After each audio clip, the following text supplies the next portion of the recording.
அந்த காசுல தானே தங்க மோதிரம் வாங்கியிருக்க. இதுக்கு ஆதாரம் இருக்கா? என்ன ஆதாரம் இருக்கு? உன் பையன் ஏன் இப்படி பண்ணான்னு புரியுது. அந்த திருட்டு புத்தி உன்கிட்ட இருந்தா அவனுக்கு வந்திருக்கு. ஓஹோ, அப்படியா?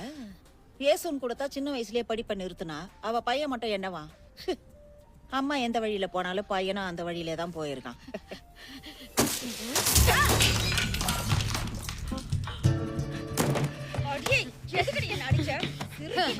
ஏய் அவனை விடு. அவனை விடு.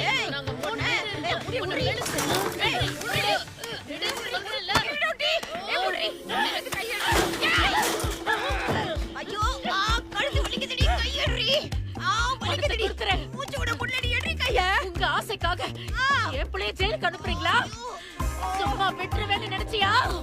கண்ணு ஏசு விட்டுமா, செத்துற போறா, விடு. உன் பையன் ஜெயிலுக்கு போயிருந்தா உனக்கு என்ன ஆனாலும் பரவாயில்லன்னு நினைப்பல்ல? அப்படிதான்.